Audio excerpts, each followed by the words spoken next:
Bismillahirrahmanirrahim.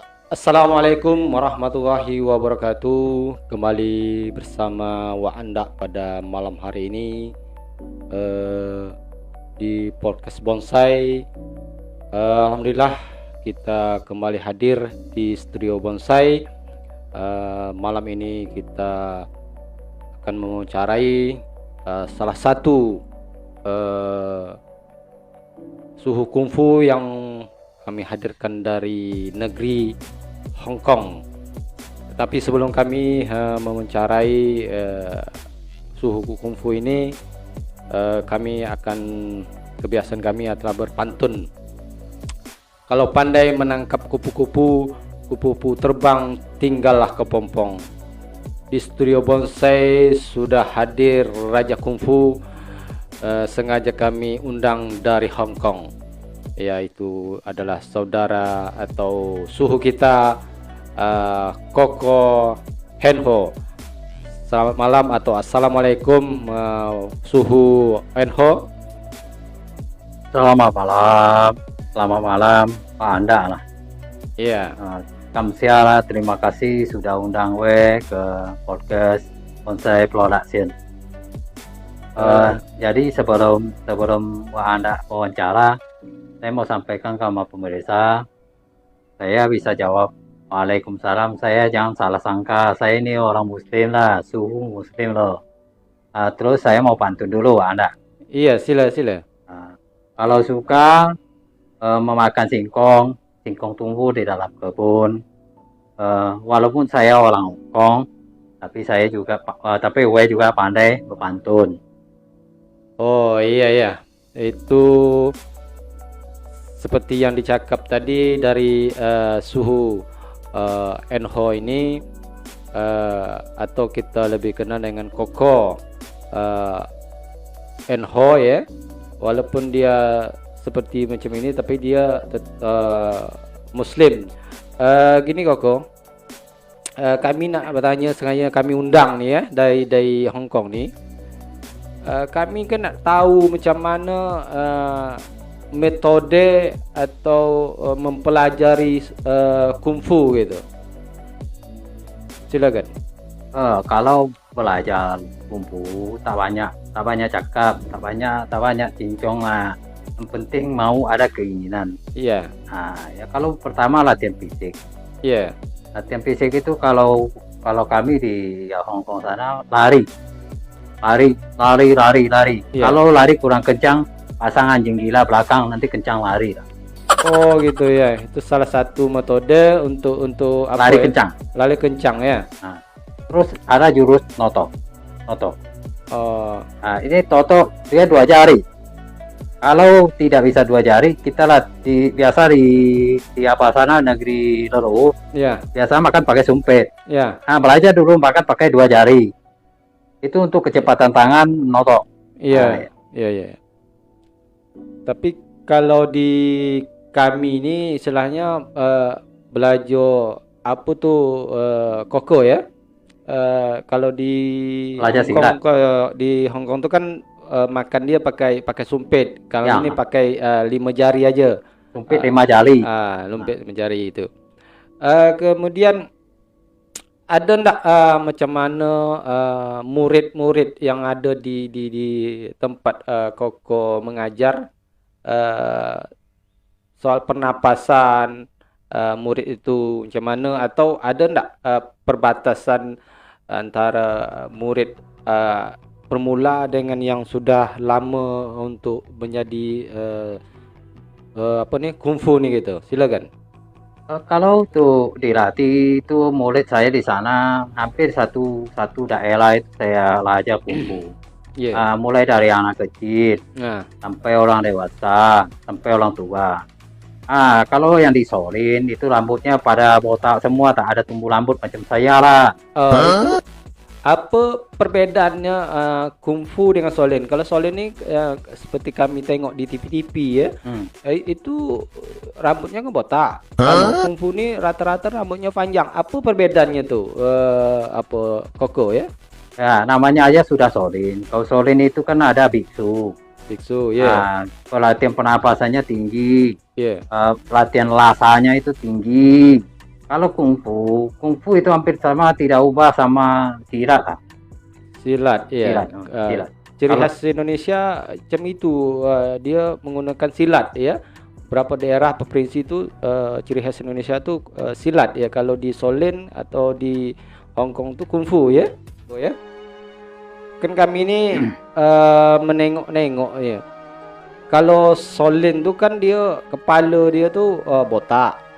Sama tahu nih suhu Enho nih rambutnya panjang, tapi ada benjolan di atas tuh, itu ada filosofi atau macam mana? Silakan Su untuk menjawabnya gitu. Pertanyaannya bagus, pertanyaan pintar, orang Indonesia bagus, pintar lah. Iya. Artinya semua perhatikan lah.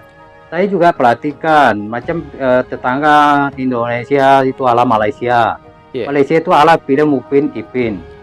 Untuk bedakan Upin dan Ipin, yang satu otaknya kayak Solin, yang satu lagi ada tumbuh rambut tinggi tuh, ini macam menara. Fungsi rambut kue ini, yang bulat ini, itu untuk sinyal lah. Nanti kalau ada dia bising, dari sini masuk telinga, telinga kasih tahu kita. Kok itu ala musuh belakang mengancam mau bunuh kita lah, bisa hamsil lah, bisa mati lah, bisa sirah. Jadi kita sudah siap-siap. Oh, jadi itu juga ada manfaatnya, ya? Ada manfaat, ada modalan. Sepanjang pengetahuan kami ini kan Solin atau kungfu nih, dia kan latihannya sangat keras, dia kan.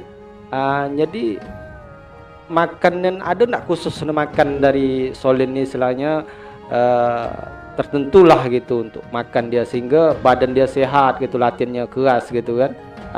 Silakan suhu Enho. Jadi untuk kekuatan tangan, kalau Indonesia saya perhatikan itu dia gonseng semacam kacang lah, dia gonseng pakai kerikil.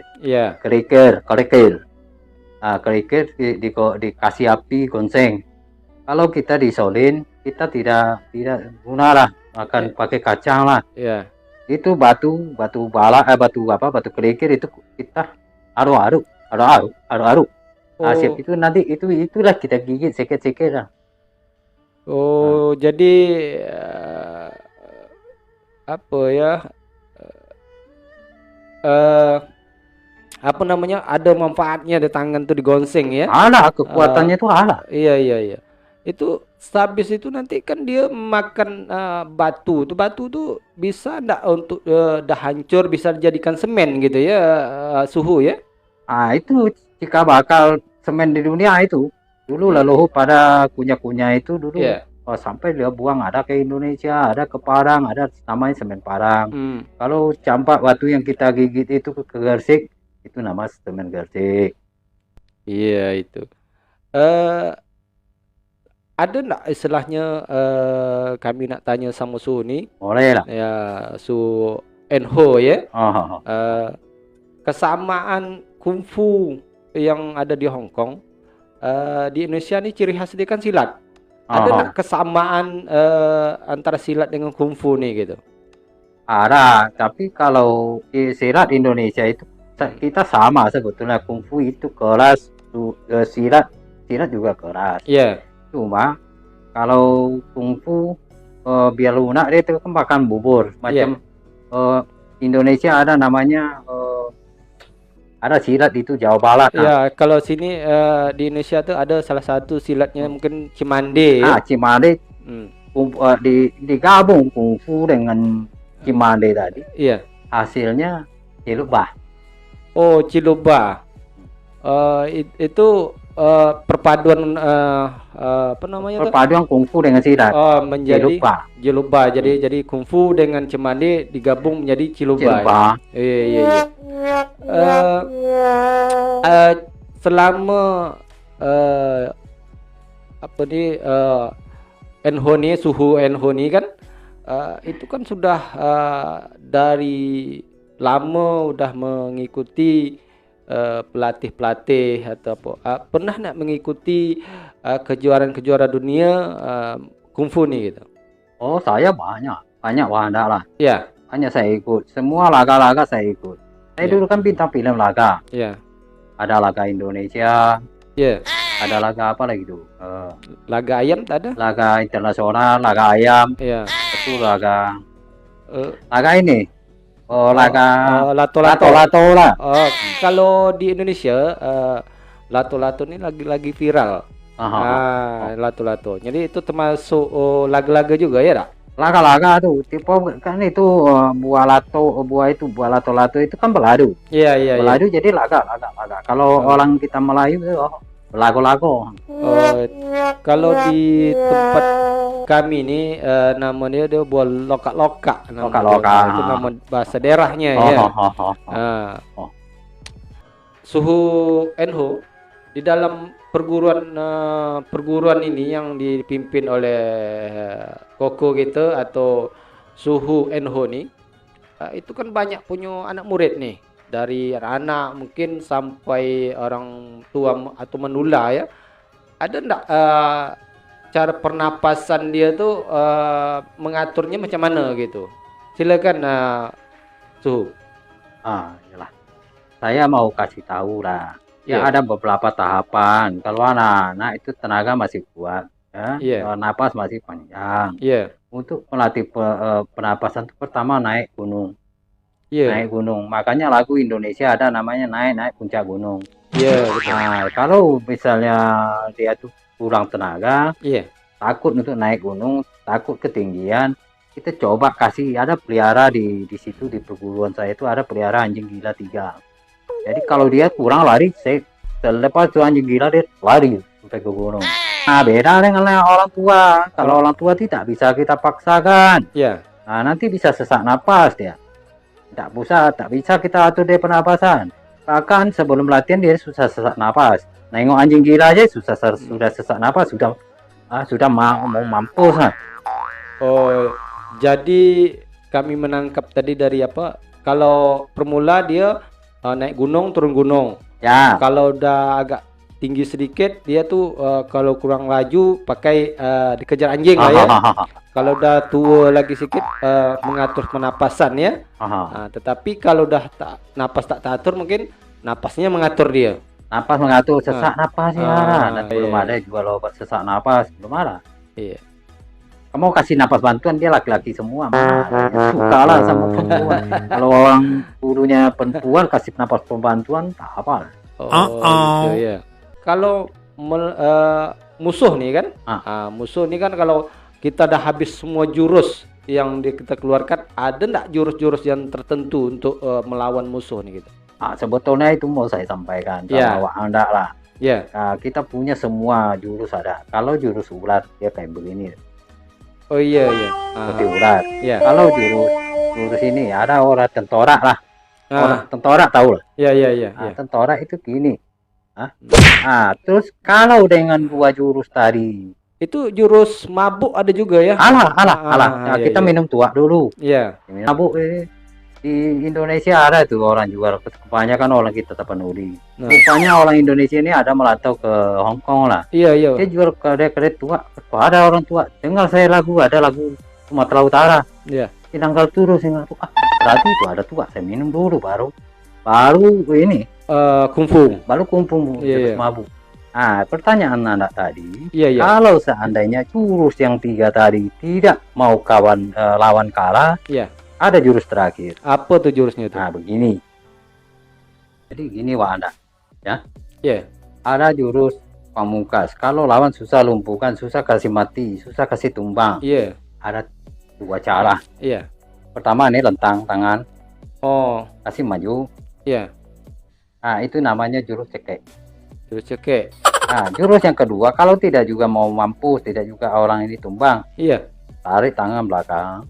Tarik tangan belakang pelan-pelan. Ini. Kasih jurus mampet.